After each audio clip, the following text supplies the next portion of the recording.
Welcome back, Toddler Tribe. Today we're talking about apologies. Sorries, right? Apologies. I've done episodes before where I've talked about why forcing children to say sorry is not a great strategy and the identity building behind it and the shame and the blame behind it, and that true remorse, a true desire to interact with someone on that repair level comes from within. It cannot be forced authentically from without. And I was reminded of this again recently, and it felt like a moment that I wanted to bring it back to the show. So I was at church recently, and it was going a little long, and I didn't want to leave. I was really wanting to hear the end of the sermon, but I had to use the bathroom desperately. Yes, hello, pushing 50 over here. So I said to my kiddo, I was like, "Excuse me, I got to go to the bathroom." And when I went out into the foyer that leads to the restrooms, I saw this interaction between a mother and her young child. This little girl, I would say, was somewhere between 2.5 and 3. I don't know them, so I'm not entirely sure, but I've got pretty good toddler age dar. So somewhere between 2.5 and 3. And it was interesting. I felt like I walked in right before somebody said action for rolling the cameras. Mom got down, like crouched down on her daughter's level, looked directly into her eyes. This little girl was taking kind of shattery, but almost deeper breaths, like she had just been crying a whole bunch, but she was getting it back together. And I thought, "Ooh, good, good, good. This is awesome." And I really had to pee, but I walked a little slower because I wanted to hear what was going to come next so I could be a huge celebrator, even, just as a bypasser of this mother-daughter moment. And Mom started to talk. Her tone was pretty calm, actually. And she had some good facial expressions going on.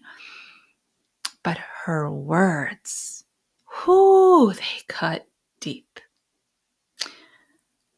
Are you ready to say you're sorry for being frustrating when I was trying to listen to the pastor?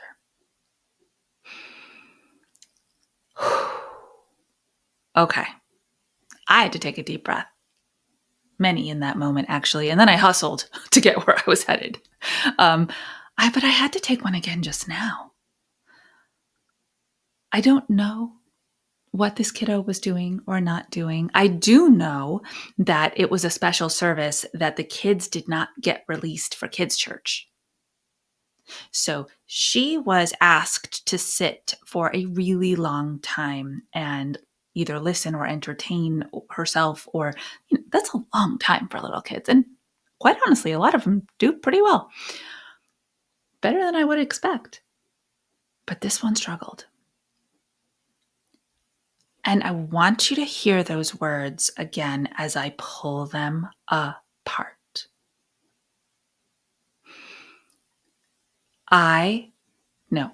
She said, "Are you ready to say you're sorry?" So let's start right there. Are you ready? Is a question. You know that questions stress kids out. Statements calm them down. Are you ready is a question. To say you're sorry and go, oh, hold on. She clearly wasn't ready to do anything. She was still taking those I must calm myself all the way back down kind of shattery breaths. She wasn't crying anymore, but she was getting herself back together. And when Mom came down to her level, I'm sure that internally she was like, oh, good. Oh, good. We're about to have connection. She might give me a hug in this moment. I might be able to co-regulate with someone because I need that right now. And then the words, are you ready? She clearly wasn't. To say you're sorry. What am I sorry for? What do I need to apologize for? Here's the part that slayed me. For being frustrating.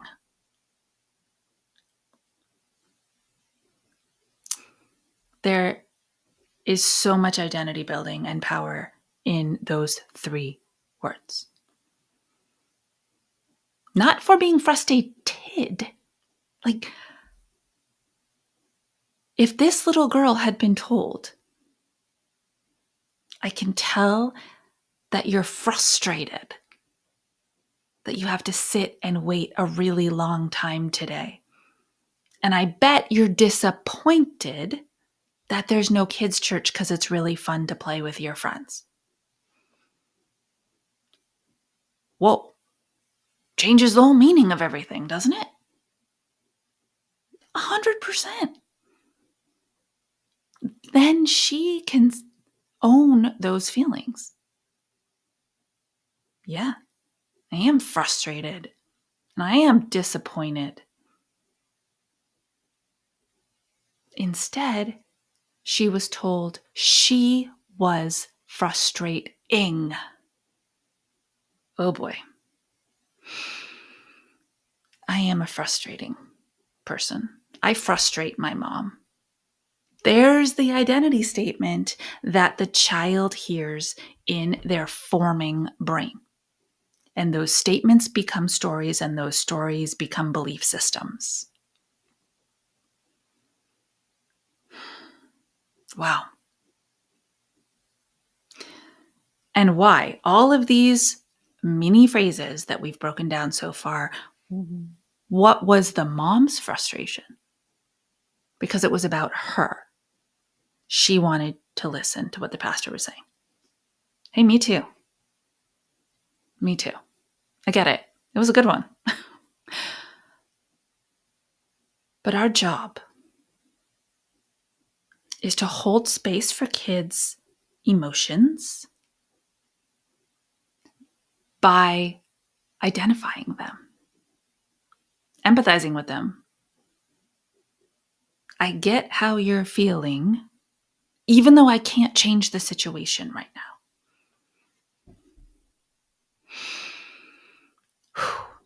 So let's take it from that other angle.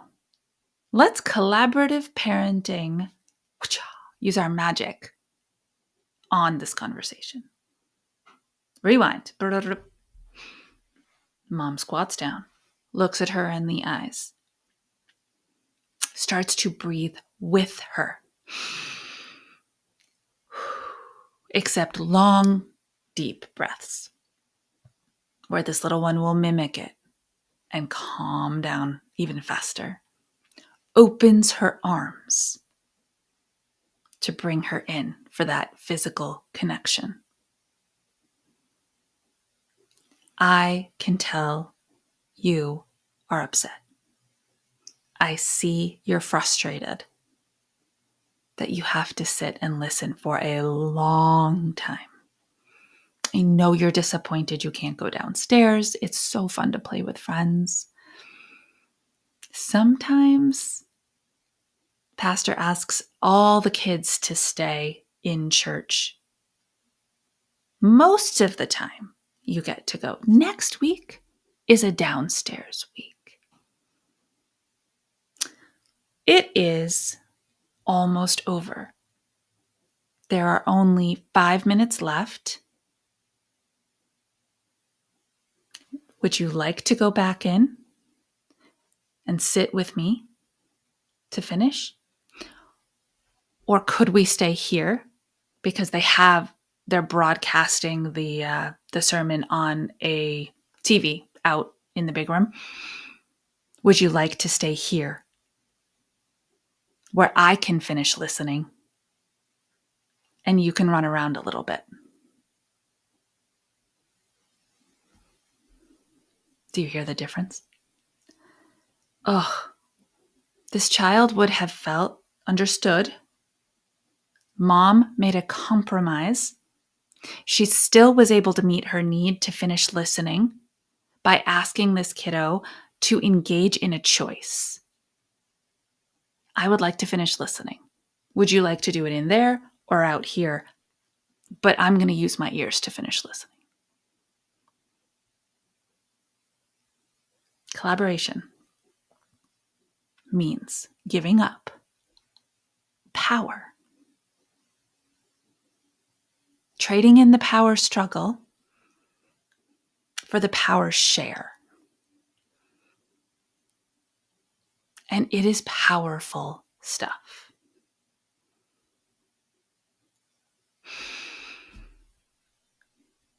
I'm really loving the 2025 version of this podcast, leaning into breaking down this intentional language usage and how it is interpreted by small bodies and small brains that do not have the regulation systems intact that you do.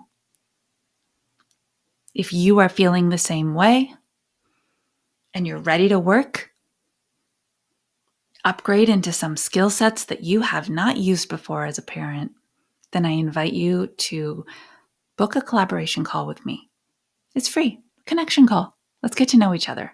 Let's see if I am the right human to walk you through building that relationship through words. Until our next episode, stay mindful and proactive as we transform the toddler years.